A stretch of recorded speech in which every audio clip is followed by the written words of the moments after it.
Ұшқан бақ. Екеуі жұптасып 4 жыл жүрді. Айгүлдің жеңілтектеу мінезі бар екендігін білетіндер Талғатты ай-ай қараса, керісінше жігіт жақ Айгүлдің сұлулығына құмартып, іштей қызғанушы еді.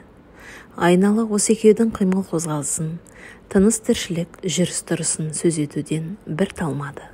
Барлығының әңгіме желісі, сөз барысында әлгі Айгүл мен Талғатта жүр ғой, бақандай 4 жыл болды, жұптар жазылмай келе жатыр десе, кейінгі сөздің сыйқы: Талғат ақмақ жігіт, Айгүлдің шолжаңдығын соқыр болмаса, ендігі көрер уақыт жетті деп күйінетін.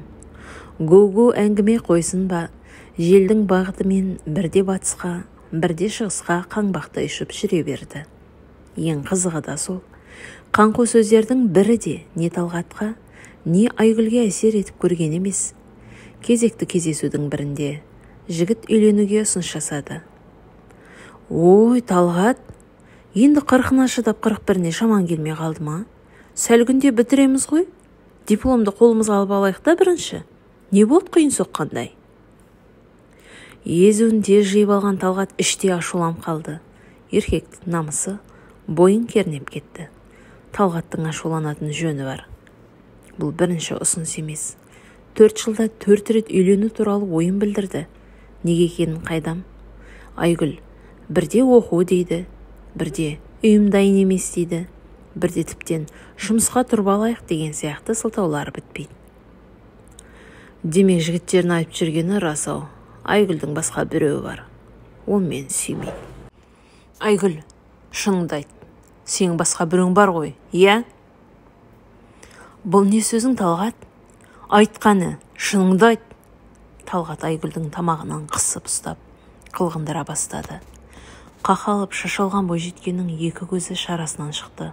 Дем жетпей барады. Жібер! Даусы қарлығып шыққан қыз бозарып кеткен. Әрең дегенде құлақпандай жігіттің қауқарлы қолдарынан босаған Айгүл есін жия алар емес. Талғаттан қорқып қалғанда сияқты.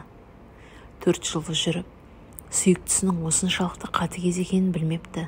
Талғаттың босаңсып тұрған сәтін байқап қалды да, Айгүл соңына қарамай жүгіре жөнелді. Жігітте тоқтатпады.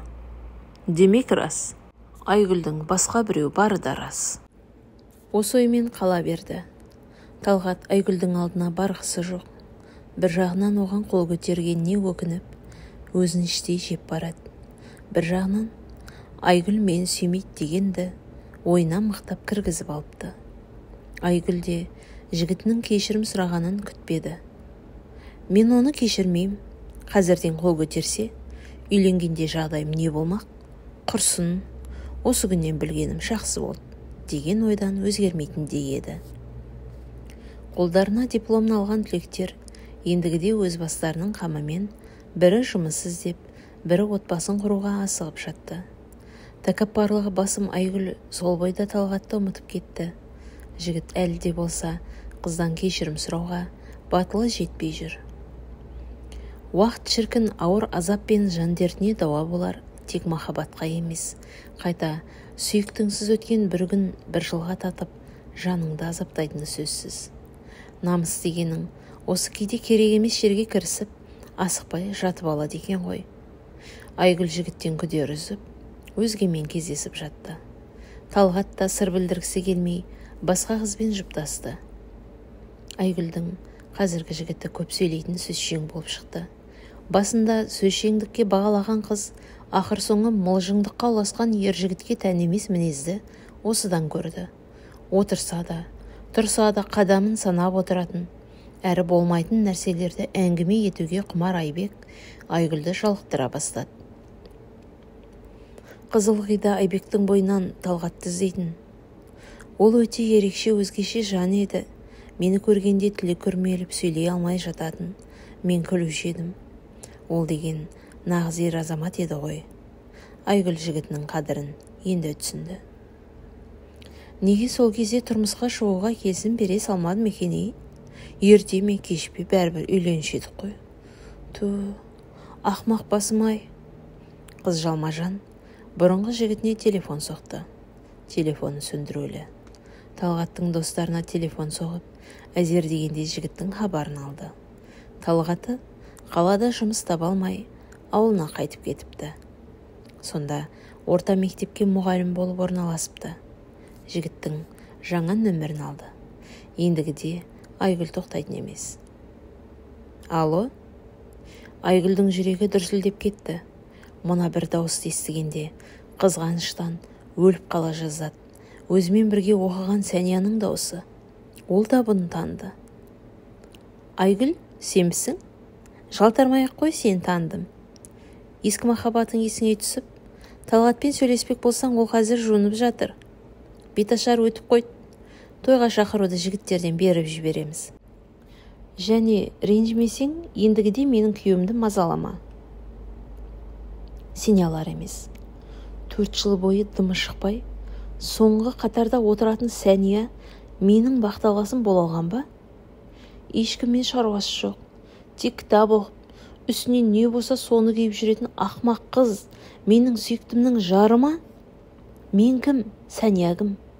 Айгүл өліп кете жаздады. Өзінің кінәсін білмей, бәріне тек Талғатты кінәлаудайды. Күйеуім дейді. Шірк неме, қайдағы күйеу? Ол сөз тек мен айтуым керек. Тұрған жерінде жандаусымен шыңғырған Айгүл есінен адаса жаздады.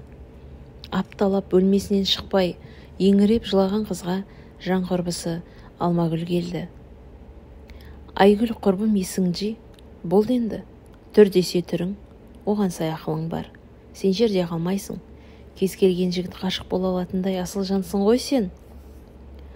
Ой, Алма, сен де айтады екенсің. Түрің бар, ақылың кем десең шоданда. Ақылым таяз болмаса, сол кезде қолыма қонған бақты Сәнияға қарай ұшырмай, мықтап ұстап алмас бедім.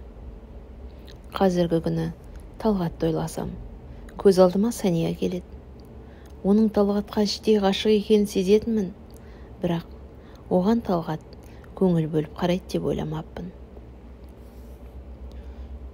Сен де әлгі Мылжың Айбекпен жүрдің емес пе? Ой, иә, өзім де сау емес екенмін ғой. Менің кесірімнен бәрі. Талғаттың көңілін суытып алдым. Бәрі кеш.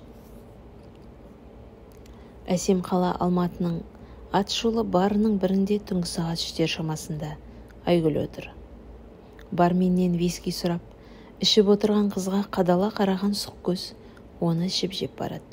Алдына келіп, қарындас, сізбен танысуға бола ма? Деді бір жігіт. Маған үйленесің бе?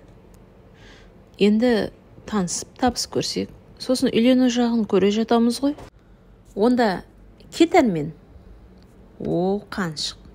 Түнгі сағат 3-те өзің клубта отырсың. Тағы бірден үйленетін жігіт іздейсің. Сені кім алады?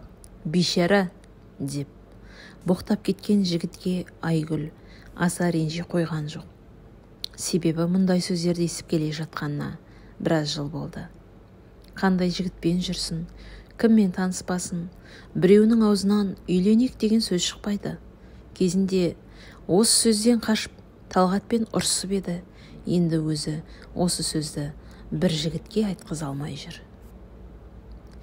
Ер адам алғашқы махаббатын ешқашан ұмытпайтыны рас екен. Айгүлге ашуланып, намыстың буымен әрі достарының айдағымен Сәнияны алып қашып еді. Жүре-жүре жарының бойынан Айгүлге сай бір мінез таба алмады. Өзімен өзі ыңылдап, ән айтып жүре беретін Сәния, күйеудің көңілін табу, еркелеу, дәмді етіп тамақ пісіру жағынан мүлдем жұрдай болып шықты.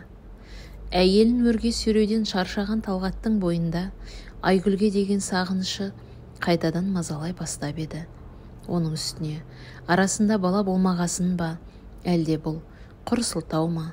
Әйтеуір үйінде күнде ұрыс-керіс. Кім білет, екеуі ажырасып жатса, Талғаттың ақ махаббаты өзіне қайта бұйырар. Осы ойларды көп ойлайтын Талғат тағы да бір шешімге келе алмай жүр. Бұл кезде Айгүлдің отбасы 30-ға келіп қалған қызын, жеңгелері тапқан өзінен 10 жас үлкен 40-тағы жігіт ағасына беруді ұйғарып жатқан. Талғат үлгерер ме екен?